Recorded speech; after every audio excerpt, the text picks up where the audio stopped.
हमारा टॉपिक है उपराष्ट्रपति vice president of India. Vice president of India के बारे में आर्टिकल 63 से लेकर 69 तक बताया गया है। ठीक है, 63 आर्टिकल सिंपल बात कहता है कि भारत का एक उपराष्ट्रपति होगा। ठीक है, 64 इम्पॉर्टेंट है। 64 क्या कहता है कि जो उपराष्ट्रपति है वह राज्यसभा का पदेन सभापति होगा। ठीक है, vice president ex officio chairman होगा काउंसिल ऑफ स्टेट्स का। इसका क्या मतलब हुआ कि जो लोकसभा और राज्यसभा है, ठीक है, ये अपने जो है चेयरपर्सन को इलेक्ट करती है। ठीक है ना, जो उनकी अध्यक्षता करेगा एक तरह से, जब भी उनके सेशन चलेंगे, उनकी मीटिंग्स होएंगी। ठीक है, तो जैसे लोकसभा के जो चेयरपर्सन होते हैं उनको क्या बोलते हैं, अध्यक्ष और उपाध्यक्ष। ठीक है, स्पीकर और डिप्टी स्पीकर। और ऐसे ही राज्यसभा के जो होते हैं उनको बोलते हैं सभापति और उपसभापति। ठीक है, तो ये जो मेंबर्स हैं इनको ये अपने मेंबर्स में से, जैसे अध्यक्ष है, उपाध्यक्ष है, ये अपने जो मेंबर्स हैं लोकसभा के, ये अपने वोट करके, और जिसको सबसे ज़्यादा वोट्स मिल जाते हैं वो उनको अध्यक्ष बना देते हैं और उपाध्यक्ष इस तरह बना देते हैं। ठीक है ना, इस तरह से चुनते हैं खुद में से ही। ठीक है, और ऐसी तरह क्या कहते हैं, राज्यसभा भी अपने में से उपसभापति राज्यसभा चुनती है, लेकिन सभापति नहीं चुनती है राज्यसभा। क्यों नहीं चुनती है? क्योंकि उपराष्ट्रपति जो होता है वो हमेशा, राज्यसभा का सभापति हमेशा जो है उपराष्ट्रपति होता है। इसका मतलब जो राज्यसभा की अगर कोई सत्र चलेंगे, ठीक है, उसमें जो फिर चेयरपर्सन कौन होगा, उपराष्ट्रपति। ठीक है, अब इसमें एक परंतु और है 64 में। ठीक है ना, ये क्या कहता है कि ये क्या कहता है कि मान लो, जैसे एक 65 इसके साथ ही बता देती हूँ कि 65 आर्टिकल क्या कहता है। 65 आर्टिकल क्या कहता है कि भाई जब भी मान लो राष्ट्रपति जो है, मान लो उसका पद खाली हो गया, रिक्त हो गया, वेकेंट हो गया। वेकेंट कैसे हो गया? मानो मृत्यु हो गई राष्ट्रपति की, या फिर उसने क्या किया, अपना रिज़ाइन कर दिया, पद त्याग कर दिया, या फिर जो है उसको पद से हटा दिया गया। ठीक है, इनमें से किसी कारण की वजह से उसकी पद जो है खाली हो गया। ठीक है, या फिर वो अनुपस्थित है, अनुपस्थित एब्सेंट है। ठीक है ना, थोड़े दिन, क्या पता कोई उसको बीमारी हो गई है, या फिर वो बाहर है देश से। ठीक है, या फिर किसी और कारण से उसका पद जो है अभी यहाँ पर है नहीं। ठीक है, तो फिर इस टाइम पर जो है उपराष्ट्रपति जो है वो राष्ट्रपति की जगह कार्य करेगा। जो भी राष्ट्रपति के कार्य हैं वो उनको उपराष्ट्रपति करेगा। ठीक है, और उपराष्ट्रपति को उस टाइम जब वो राष्ट्रपति के रूप में कार्य कर रहा है तो उसका वेतन भी वही होगा जो राष्ट्रपति को मिलता है। ठीक है ना, और कोई अलाउंस जो राष्ट्रपति को भत्ते वगैरह मिलते हैं, घर का किराया और आगे और अन्य चीज़ें, ठीक है, तो वो भी सभी वही मिलेंगी उपराष्ट्रपति को जो राष्ट्रपति को मिलती है। ठीक है, और फिर अब हम 64 का परंतु देखते हैं। ठीक है ना, वो 64 का परंतु क्या कह रहा है कि जब उपराष्ट्रपति राष्ट्रपति के रूप में काम करता है, ठीक है, राष्ट्रपति के कार्य कर रहा होता है, तब वो फिर राज्यसभा का सभापति भी नहीं होता। तब वो राज्यसभा का सभापति का कार्य नहीं करेगा। ठीक है, उस टाइम जो है सभापति का, इतने टाइम तक राज्यसभा क्या करेगी, अपने किन्हीं लोगों में से थोड़े टाइम के लिए सभापति को चुन लेगी। ठीक है ना, टेम्परेरी चुन लेगी।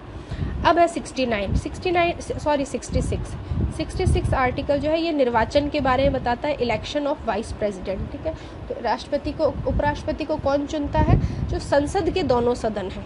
ठीक है, ये चुनेंगे, लोकसभा और राज्यसभा।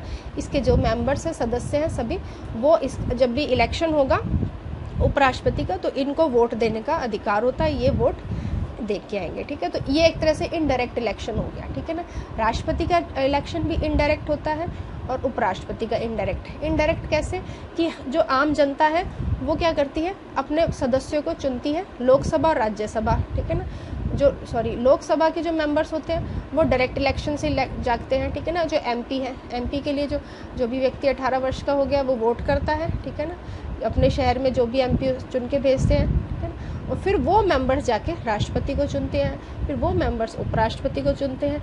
इसका मतलब क्या हुआ कि जो उपराष्ट्रपति या राष्ट्रपति का चुनाव होता है ये इनडायरेक्ट चुनाव होता है, सीधा चुनाव नहीं होता। ठीक है, तो फिर ये जो है उपराष्ट्रपति को कौन चुनता है? संसद के दोनों सदन मिलकर इनका इलेक्शन करते हैं, ठीक है। तो इसमें और संसद, इसमें केवल संसद के दोनों सदन होते हैं, लोकसभा और राज्यसभा होते हैं, और इस लोकसभा और राज्यसभा के सभी मेंबर्स होते हैं, जो इलेक्टेड है वो मेंबर्स भी होते हैं, और जो नॉमिनेटेड मनोनीत मेंबर्स हैं वो भी इसमें वोट करते हैं। तो ये दोनों मिलकर इसको चुनते हैं, ठीक है। अब जो है वोट करते हैं इनको। अब जो है कौन व्यक्ति जो है उपराष्ट्रपति बनने के योग्य होगा, ठीक है, उसकी योग्यता क्या होगी, तो वो भी आर्टिकल 66 में बता रखी है कि वो भारत का नागरिक हो, उसने 35 वर्ष आयु पूरी कर चुकी हो, 35 वर्ष आयु पूरी हो चुकी हो, और जो है वो राज्यसभा का सदस्य बनने की योग्यता रखता हो, ठीक है। राष्ट्रपति का हमने देखा था कि वो लोकसभा का सदस्य बनने की योग्यता रखता है, और उपराष्ट्रपति जो है राज्यसभा का सदस्य बनने की योग्यता रखता है, ठीक है। तो राज्यसभा के सदस्य की क्या योग्यता होती है कि एक तो वही भारत का नागरिक हो, ठीक है, 30 वर्ष आयु पूरी कर चुका हो राज्यसभा का सदस्य के लिए, और अन्य कोई योग्यता जो संसद बताएगी, ठीक है ना, वो योग्यता राष्ट्रपति क्या कहते हैं राज्यसभा के सदस्य की होनी चाहिए, ठीक है। तो वो योग्यता हमें कोई और संसद ने कोई और एक्ट बना रखा हो तो उसमें से देखना पड़ेगा, ठीक है। और बाकी एक और योग्यता होती है कि वो लाभ के पद नहीं ग्रहण करना चाहिए, ठीक है ना। ऐसा कोई ऑफिस ऑफ प्रॉफिट, ठीक है ना, जिसमें कोई उसकी सैलरी आती हो, कोई इनकम कमाई होती हो, जैसे कि कोई वो पद पे हो, ठीक है ना, कोई गवर्नमेंट जॉब में हो, ठीक है ना। तो इस तरह का कोई लाभ का पद नहीं होना चाहिए, अगर है तो उसको वो पद छोड़ना पड़ेगा। और इसमें हमने चार पद देखे थे कि राष्ट्रपति, उपराष्ट्रपति, राज्यपाल, और जो संघ या किसी राज्य के मंत्री हैं वो लाभ के पद में शामिल नहीं होते, ठीक है। तो इसका मतलब अगर वो मानो किसी लोकसभा या राज्यसभा का सदस्य है तो वो लाभ का पद माना जाएगा, ठीक है। तो फिर उसको वहाँ से इस्तीफा देकर ही वो राष्ट्रपति या उपराष्ट्रपति के चुनावों में खड़ा हो सकता है। अब जो है 67 बताता है कि उपराष्ट्रपति की पदावधि, ठीक है ना, क्या होगा, उसका टर्म ऑफ ऑफिस कितने टाइम तक वो चुना जाएगा, तो वो 5 वर्ष तक के लिए चुना जाएगा, और तब तक वो अपना पद खाली नहीं करेगा जब तक कि जो नया उपराष्ट्रपति चुनकर अपना पद ग्रहण नहीं कर लेगा, तब तक वो अपना पद खाली नहीं करेगा, ठीक है। पद कब ग्रहण करेगा, शपथ लेने के पश्चात वो अपना पद ग्रहण करता है, ठीक है, तो तब तक वो अपना पद खाली नहीं करेगा। अब उपराष्ट्रपति को त्याग पत्र देना है तो वो किसको देगा, तो वो राष्ट्रपति को त्याग पत्र देगा, ठीक है। अब तीसरी चीज़ क्या आती है कि उसको हटाया भी जा सकता है, तो हटाया कैसे जाएगा, तो हटाने के लिए राज्यसभा इसको हटाएगी, केवल राज्यसभा, ठीक है ना। राज्यसभा क्या करेगी, जो उसके जितने भी उसके सदस्य हैं, ठीक है, तो टोटल सदस्यों के मेजोरिटी से, बहुमत से, ठीक है ना। मान लो कि उसके 230 सदस्य हैं तो मेजोरिटी कितनी होती है 51% की, ठीक है। तो 230 सदस्य हम मान लेते हैं, तो 230 में से कितनी मेजोरिटी में कितने हो जाएंगे, 51% कितना हो जाएगा, 116। तो 116 ने अगर वोट डाल दिया फेवर उसमें कि हाँ भी इनको हटाना चाहिए, तो बस फिर वो हट जाएगा, ठीक है ना। 116 से ज़्यादा तो हो सकते हैं, 116 से कम नहीं हो सकते, कम होंगे तो नहीं हटेगा, ठीक है। तो 116 ने अगर इसमें वोट डाल दिया तो वो हट जाएगा, ठीक है। और लेकिन वही बात है कि अगर ऐसे हटाने की जब भी प्रक्रिया करने वाले होंगे जिस दिन भी, उससे 14 दिन पहले जो है उपराष्ट्रपति को सूचना देंगे कि हम ये वाली प्रक्रिया, ठीक है ना, कि आपको हटाए जाने की प्रक्रिया हो रही है, तो ये सूचना 14 दिन पहले देनी आवश्यक है, ठीक है। अब ये जो प्रक्रिया अगर मानो राज्यसभा से पास हो जाती है 51% से, ठीक है ना, 116 या उससे ज़्यादा ने वोट कर दिए हैं, तो फिर ये लोकसभा के पास, और लोकसभा को सिर्फ सहमत होना है, लोकसभा को ये कहना है कि हाँ भाई हम इस निर्णय से सहमत एग्री हैं, तो बस तो क्या कहते हैं उपराष्ट्रपति को हटा दिया जाएगा, ठीक है। तो इसमें उपराष्ट्रपति को हटाने का कोई आधार नहीं दे रखा कि किस आधार पर हटाएंगे, ठीक है, ये आप एक बात ध्यान रखना। अब एक 68 सिंपल बात कहती है कि मान लो कि उपराष्ट्रपति का पद जब भी खाली हो जाता है तो उसको जल्द से जल्द भरा जाएगा, ठीक है ना। इसमें कोई टाइम नहीं बता रखा कि कितने टाइम में भरा जाएगा। जैसे हमने राष्ट्रपति के में देखा था, राष्ट्रपति के में टाइम बता रखा है कि जैसे कोई अचानक से राष्ट्रपति का पद खाली हो जाता है, मान लो मृत्यु या फिर वो त्याग पत्र दे देता है या फिर उसको हटा दिया जाता है, इस कारण वो अचानक से पद खाली हो जाता है, तो राष्ट्रपति के में तो 6 महीने के अंदर अंदर क्या इलेक्शन कराना जरूरी है, ठीक है ना। ये कौन सा आर्टिकल कहता है, आर्टिकल 62 कहता है ये वाली बात कि राष्ट्रपति के लिए तो 6 महीने के अंदर अंदर इलेक्शन कराना जरूरी है। उपराष्ट्रपति में ऐसा कोई टाइम नहीं बता रखा, ठीक है ना, उसमें अति शीघ्र जितनी जल्दी हो सके कराएंगे। अब 69 क्या कहता है कि उपराष्ट्रपति जो है शपथ किसके सामने लेगा, ओथ या अफर्मेशन, ठीक है ना, शपथ या प्रतिज्ञान किसके सामने करेगा, तो वह राष्ट्रपति के सामने करेगा, राष्ट्रपति के सामने शपथ लेगा, ठीक है। और इसकी जो शपथ का प्रारूप है वो भी आर्टिकल 69 में ही बता रखा है। मैंने कल बताया था कि शपथ का प्रारूप वैसे तो कहाँ बता रखे हैं, सारे जो अनुसूची 3 है, ठीक है ना, कॉन्स्टिट्यूशन के जो शेड्यूल 3 है उसमें शपथ के प्रारूप बता रखे हैं भी। हर एक जगह जैसे चीफ जस्टिस ऑफ इंडिया या हाई कोर्ट के जज, ठीक है, या फिर प्रधानमंत्री, ठीक है ना, वो कैसी मतलब उनकी शपथ में क्या क्या शब्द होंगे उसका जो प्रारूप है वो अनुसूची 3 में है। लेकिन जो राष्ट्रपति, उपराष्ट्रपति और राज्यपाल है उनके जो शपथ के प्रारूप है वो यही आर्टिकल्स में ही बता रखे हैं, ठीक है। तो ये इतना तो हो गया उपराष्ट्रपति के बारे में।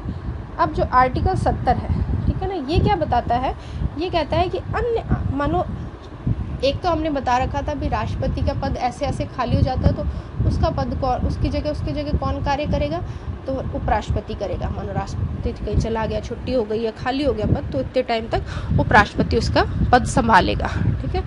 लेकिन कोई और बात होगी, मानो उपराष्ट्रपति भी नहीं है, ठीक है, तो अब क्या होगा, तो फिर इसके लिए कौन डिसाइड करेगा कि अब कौन करेगा, ठीक है। तो इसके लिए कौन डिसीजन लेगा, संसद, ठीक है ना। संसद जो है वो करेगी, संसद बताएगी कि इसके लिए अब कौन कार्य करेगा। तो इसके लिए संसद ने क्या कर दिया है, एक एक्ट बना दिया है, ठीक है ना, एक अधिनियम बना दिया है। उस अधिनियम का नाम क्या है, राष्ट्रपति उत्तराधिकार अधिनियम 1969, ठीक है, प्रेसिडेंट सक्सेशन एक्ट 1969 का एक्ट है। इस अधिनियम में क्या बता रखा है कि अगर मानो राष्ट्रपति, ठीक है, राष्ट्रपति का पद खाली हो जाता है तो उसकी जगह कौन काम करेगा, उपराष्ट्रपति। अब मानो उपराष्ट्रपति भी नहीं है तो फिर उसकी जगह कौन, फिर उपराष्ट्रपति नहीं है तो फिर कौन राष्ट्रपति के सारे काम कौन करेगा, तो फिर करेगा चीफ जस्टिस ऑफ इंडिया, ठीक है ना, जो सुप्रीम कोर्ट का जो मुख्य न्यायाधीश है उच्चतम न्यायालय का, वो काम करेगा, ठीक है। अब मान लो वो चीफ जस्टिस भी नहीं है, ठीक है, तो फिर कौन काम करेगा, अब जो सीनियर मोस्ट जज है, ठीक है ना, सुप्रीम कोर्ट का जो भी सीनियर जज है अब, ठीक है ना, वो राष्ट्रपति का काम करेगा, ठीक है। तो ये हो गया। अब 71 आर्टिकल इंपॉर्टेंट है, ठीक है। 71 आर्टिकल क्या कहता है कि भाई अगर कोई राष्ट्रपति या उपराष्ट्रपति, ठीक है ना, इसके इलेक्शन से कोई संबंधित ऐसी कोई हो गया भी, इलेक्शन में कोई क्या कहते हैं, कोई डाउट आ गया भी, इलेक्शन सही नहीं हुआ था, ये जो इसका निर्वाचन हुआ ये गलत हुआ था, ठीक है ना, इसमें कुछ भी गड़बड़ी हुई थी, ठीक है, तो इस चीज़ की जांच कौन करेगा, सुप्रीम कोर्ट इसकी जांच करेगा, ठीक है ना। इन्वेस्टिगेशन भी सुप्रीम कोर्ट कराएगा और इसका डिसीजन भी सुप्रीम कोर्ट के पास, या निर्णय लेने की पावर भी, ठीक है, ये सुप्रीम कोर्ट की पावर होगी। अब मान लो सुप्रीम कोर्ट ने क्या कह दिया कि ये जो राष्ट्रपति या इलेक्शन हुआ ये तो गलत था, ठीक है ना, ये तो वॉइड इलेक्शन था, ये तो गलत इलेक्ट हो गए, तो इनको अपना पद खाली करना पड़ेगा, ठीक है। तो अब जो निर्वाचन को शून्य घोषित कर दिया, ठीक है ना, लेकिन अब उससे पहले राष्ट्रपति या उपराष्ट्रपति ने इतने दिन तक, जितने दिन तक वो अपने पद पर रहे, उन्होंने बहुत सारे कार्य किए होंगे। अब उन कार्य का क्या होगा, क्योंकि उनके पास वो तो इलेक्शन के, वो तो गलत इलेक्ट हुए हैं, ठीक है।